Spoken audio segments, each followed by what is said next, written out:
Hello friends, welcome to my YouTube channel Shiksha material.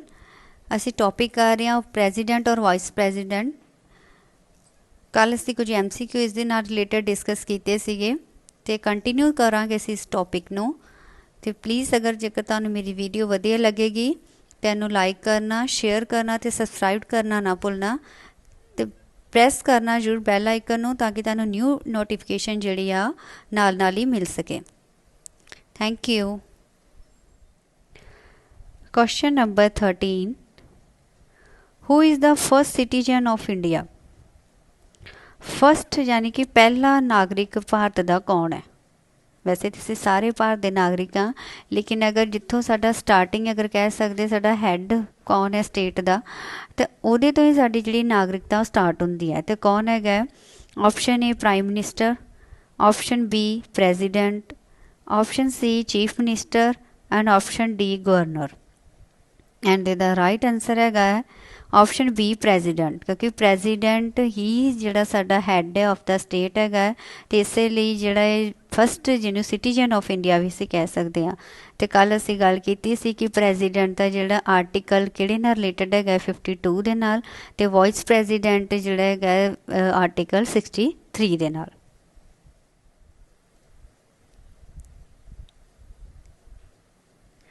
Question number 14, which part of the constitution related to president. कि केड़ा constitution का part भाग है जिहड़ा कि प्रेजिडेंट दे नाल रिलेटेड है। तो पहले असी पिछली वीडियोज़ दे विच MCQs कीते सी, ते एक वीडियो ही जिहड़ी असी पार्ट्स ते बनाई सी कि टोटल साडे पार्ट्स हैगे आ 25, ते जिन्हां विच असी इंपोर्टेंट 20 जिहड़े पार्ट्स डिस्कस कीते सी। ते उत्थे भी मैं तुहानूं करवाया सीगा कि किहड़ा पार्ट जिहड़ा हैगा वा वो प्रेजिडेंट दे नाल रिलेटेड हैगा वा। ऑप्शन ए आ part 4, option B part 2, option C part 5 and option D part 4। के राइट आंसर है ऑप्शन सी पार्ट 5, यानी कि पार्ट 5 भाग 5वां जिहड़ा हैगा वा वो यूनियन गवर्नमेंट दे नाल रिलेटेड है। तो जिहड़ा प्रेजिडेंट है किहदे अंडर आ रहा है? यूनियन गवर्नमेंट दे। ते आर्टिकल किहड़ा सीगा असीं स्टार्टिंग तो ही वीडियो च कीता ही आर्टिकल 52 प्रेजिडेंट दे नाल रिलेटेड है, आर्टिकल 52 ते part 5। 15th question is who is the head of the state, यानी कि साडी हैड मुखी कौन है साडी स्टेट का। Option A prime minister, option B chief minister, option C governor and option D president. देखो एक होर क्वेश्चन हुंदा है, कई बार आ जाता है कि who is the head of the government. ठीक है, कन्फ्यूजन होंदी है इत्थे स्टूडेंट्स नूं कि had of the state and had of the government वो सेम समझ लेंदे ने, लेकिन नहीं। ਇਹਦਾ राइट आंसर अगर हैड ऑफ द स्टेट देखा जाए तो वह होंदा है प्रेजिडेंट, यानी कि president first citizen of India union government के अंडर आ रहा है, तो साडा हैड कौन होएगा? स्टेट का प्रेजिडेंट। लेकिन जेकर हैड ऑफ द गवर्नमेंट होएगा, सरकार का हैड कौन है? तो वह कौन हैगा है? प्राइम मिनिस्टर, यानी कि PM, क्योंकि जिहड़ा साडा प्रेजिडेंट है असीं कल भी गल कीती सी और नॉमिनल एग्जीक्यूटिव के अंडर आंदा है कि पावर्स तो उहदे कोल है लेकिन यूज़ कौन कर रहा वा? PM, यानी कि साडी काउंसल कर रही है मिनिस्टर्स की। इसलिए had of the state president आएगा तो had of the government prime minister आएगा। असीं अगे जो प्राइम मिनिस्टर्स के क्वेश्चनस करांगे तो उत्थे सारा दोबारा मैं तुहानूं क्लीयर करांगी। 16 क्वेश्चन इज प्रेजिडेंट इज, यानी कि राष्ट्रपति है। Option A real executive, option B nominal executive, option C council of minister and option D head of government. सीधा आंसर कल भी कीता सीगा, option B the right answer है नॉमिनल एग्जीक्यूटिव। नॉमिनल मतलब ना मात्र दी कार्यपालिका, एग्जीक्यूटिव की हुंदा कार्यपालिका, यानी कि जिहदे विच कार्यकारी अधिकारी आ जाते हैं। ठीक है, कई बार क्वेश्चन जिहड़ा वा डिज्योर करके भी लिखा होंदा है, सेम ही इहदा मतलब मीनिंग है। नॉमिनल एग्जीक्यूटिव होएगा तां भी यही आंसर होएगा, डिज्योर एग्जीक्यूटिव होएगा तो तां भी यही होगा। कई बार टर्म जिहड़ी आ चेंज कीती हुंदी आ, यानी कि ना मात्र दा जिहड़ी कार्यपालिका दा काम जिहड़ा राष्ट्रपति कर रहा वा, लेकिन असली अगर रियल एग्जीक्यूटिव अगर कहा जाए तो कौन हैगा? PM, क्योंकि असीं ਜਿਹੜੇ ਉੱਪਰ ਵਾਲੇ क्वेश्चन च भी यही डिस्कस किया ही कि गवर्नमेंट का अगर हैड है तो वह कौन है, PM हैगा, लेकिन हैड ऑफ द स्टेट है तो वह हैगा साडा प्रेजिडेंट, यानी कि नॉमिनल एग्जीक्यूटिव के अंडर असी प्रेजिडेंट नूं रखते हैं।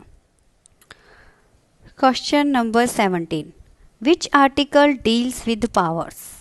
ठीक है, पहले असी क्वेश्चन किया ही कि आर्टिकल किहड़ा डील करता है प्रेजिडेंट के नाल, ते आर्टिकल करता है 52, तो विच आर्टिकल जिहड़ा पावर्स यानी कि शक्तियां दे नाल जिहड़ा डील्स करता है। Option A article 63, option B article 52, option C article 53 and option D article 61। पहला तो देखो आर्टिकल ही वो चूज़ किए ने जिहड़े कि इस ही टॉपिक के नाल रिलेटेड ने। आर्टिकल 63 कल भी दस्या सी वाइस प्रेजिडेंट के नाल रिलेटेड है, एंड आर्टिकल जिहड़ा 52 है वो प्रेजिडेंट के नाल रिलेटेड है, और आर्टिकल 61 कल क्वेश्चन किया है इंपीचमेंट प्रोसैस यानी कि महादोष का जिहड़ा मुकदमा प्रेजिडेंट ते चलदा है उहदे नाल रिलेटेड है। तो इहदा राइट आंसर क्या होया, आर्टिकल 53 यानी कि एग्जीक्यूटिव पावर्स जिहड़ियां प्रेजिडेंट दे कोल हैगियां ने वो किहदे नाल रिलेटेड है, आर्टिकल 53 दे नाल। नैक्सट है देखो असी टाइम वेस्ट नहीं करांगे, कुछ आर्टिकल मैं हुण इत्थे डिस्कस करांगे जिहड़े कि सारे साडे प्रेजिडेंट दे नाल रिलेटेड है, यानी कि आर्टिकल 52 तो लैके आर्टिकल 62 तक, क्योंकि 52 प्रेजिडेंट दे नाल रिलेटेड है तो 63 जिहड़ा वाइस प्रेजिडेंट दे नाल है, इसलिए 52 तो लैके 62 तक जिहड़े असी आर्टिकल है इत्थे डिस्कस करांगे जिहड़े कि साडे प्रेजिडेंट दे नाल रिलेटेड है।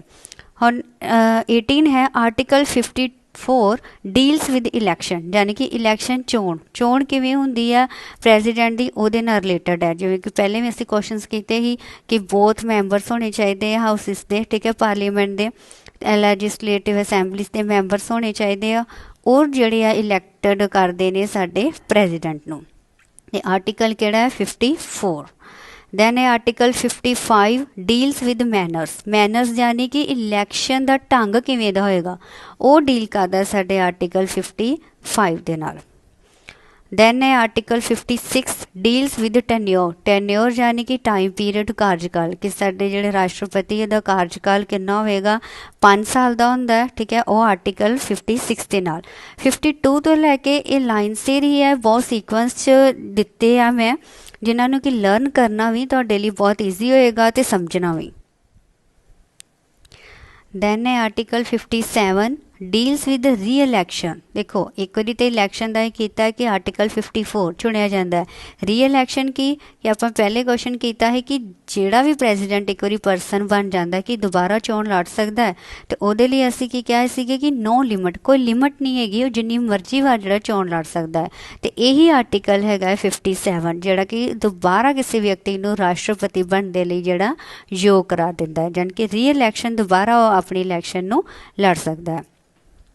दैन है आर्टिकल 58 डील्स विद क्वालिफिकेशन, यानी कि राष्ट्रपति बनने लिए किहड़ियां क्वालिफिकेशन होनी चाहिए ने, भारत का नागरिक होना चाहिए, ठीक है, 35 साल तो उम्र जिहड़ी उहदी उपर होनी चाहिए है, किसी लाभकारी अहुदे ते नहीं होना चाहिए। ये सारे जिहड़ियां क्वालिफिकेशन है आर्टिकल 58 के अंडर आते हैं, जिन्हां नूं ध्यान विच रख के राष्ट्रपति की चोण की जाती है। Next article 59 deals with condition, यानी कि किहड़ियां शर्तां ने जिहड़ियां कि प्रेजिडेंट दे चोण दे लई जां प्रेजिडेंट नियुक्त करन दे लई होणियां चाहीदियां ने, जिन्हां विच एक मेन असीं आपां कह सकदे कि किसी भी no is the position of profit, यानी कि लाभ दे अहुदे ते ना होवे। ते सैकेंड असीं गल कीती सी कि किसी भी मतलब पार्लीमेंट दे किसी भी हाउस का मैंबर नहीं होना चाहिए। जेकर अगर वो किसी भी हाउस के मैंबर है तो जदों चोण लड़दा है तो अपने टाइम यानी कि कार्यकाल जां अहुदा संभालण तो पहले उन्होंने उत्थों का जिहड़ा यानी कि रिजाइन देना पएगा जां उन्होंने खाली करना पएगा, सिर्फ एक ही टाइम ते एक ही अहुदे ते हो सकता है, यानी कि ये कंडीशन जिहड़ियां सारियां ने आर्टिकल 59 के अंडर आंदियां ने। दैन है आर्टिकल 60 डील्स विद ऑथ, जिवें कि पहले भी गल की सौं चुक जदों भी कोई अहुदे ते विराजमान हुंदा है, चाहे प्रेजिडेंट है, PM है, चीफ CM है, तो उन्होंने की है पहले सौं चुकाई जाती है कि अपना काम जो किवें करेगा, ये आर्टिकल है 60। नैक्सट है article 61 deals with impeachment process, यानी कि महादोष का जोड़ा मुकदमा ਪ੍ਰੈਜ਼ੀਡੈਂਟ ਦੇ ਉੱਪਰ ਲਗਾਇਆ ਜਾਂਦਾ ਹੈ, ਉਹਦੇ ਲਈ ਆਰਟੀਕਲ ਹੈ 61। ਤੇ ਕਿਹੜੀ ਹਾਲਤ ਵਿੱਚ ਲੱਗਦਾ ਹੈ? ਵਾਇਓਲੇਸ਼ਨ ਆਫ ਕਨਸਟੀਟਿਊਸ਼ਨ, ਜੇਕਰ ਕਿਸੇ ਤਰ੍ਹਾਂ ਨਾਲ ਉਹ ਕਨਸਟੀਟਿਊਸ਼ਨ ਯਾਨੀ ਕਿ ਸਾਡੇ ਸੰਵਿਧਾਨ ਦੇ ਨਾਲ ਛੇੜਛਾੜ ਕਰਦਾ ਹੈ ਜਾਂ ਕੁਝ ਗਲਤ ਉਹਦੇ ਅਕੋਰਡਿੰਗ ਨਹੀਂ ਚੱਲ ਰਿਹਾ ਤਾਂ ਉਹਦੇ 'ਤੇ ਮਹਾਦੋਸ਼ ਦਾ ਮੁਕੱਦਮਾ ਲਗਾਇਆ ਜਾਂਦਾ ਹੈ। ਤੇ ਕਿਹਦੇ ਦੁਆਰਾ ਲਗਾਇਆ ਜਾਂਦਾ ਹੈ? ਦੋਨੋਂ ਹਾਊਸ ਵਿੱਚ ਕੋਈ ਵੀ ਇਹਦੇ 'ਤੇ ਲਗਾ ਸਕਦਾ, ਯਾਨੀ ਕਿ ਰਾਜ ਸਭਾ ਵੀ ਲਗਾ ਸਕਦੀ ਹੈ ਤੇ ਲੋਕ ਸਭਾ ਵੀ। And the last is article 62 deals with vacant, यानी कि ਉਹਦੇ ਜੋ ਅਹੁਦਾ ਵਾ ਉਹਦੇ ਨਾਲ ਖਾਲੀ ਕਰਨਾ ਸੰਬੰਧੀ ਕਿ ਜੇਕਰ ਦੇਖੋ ਉਹਦਾ ਕਾਰਜਕਾਲ ਖਤਮ ਹੋ ਰਿਹਾ ਹੈ, ਇੱਕ ਰਾਸ਼ਟਰਪਤੀ ਹੈ ਉਹਦਾ ਕਾਰਜਕਾਲ ਖਤਮ ਹੋ ਰਿਹਾ ਹੈ ਤੇ ਉਹਦੀ ਜਗ੍ਹਾ ਤੇ ਅਗਰ ਕੋਈ ਨਵਾਂ ਆ ਰਿਹਾ ਜਾਂ ਨਵੀਂ ਨਹੀਂ ਬਣਨਾ ਹੈ, ਠੀਕ ਹੈ, ਪਹਿਲੇ ਦਾ ਖਤਮ ਹੋ ਰਿਹਾ ਹੈ ਤੇ ਇਹਦੇ ਲਈ ਕੀ ਹੋਏਗਾ ਕਿ ਉਹਦੇ ਅਹੁਦੇ ਦੀ ਜਿਹੜੀ ਮਿਆਦ ਉਹ ਖਤਮ ਹੋਣ ਤੋਂ ਪਹਿਲਾਂ ਹੀ ਜਿਹੜੀ ਚੋਣ ਆ ਉਹ ਕਰਵਾਈ ਜਾਏਗੀ। ਤੇ ਇਹ ਕਿਹਦੇ ਨਾਲ ਡੀਲ ਕਰ ਰਿਹਾ? ਆਰਟੀਕਲ 62 ਦੇ ਨਾਲ।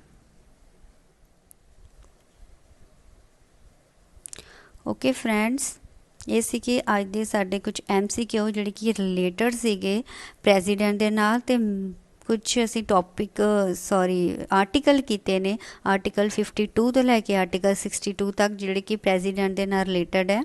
जेकर तुहानूं मेरी वीडियो वधिया लगी होएगी तो प्लीज़ इनू लाइक करना ते वध तों वध शेयर करना।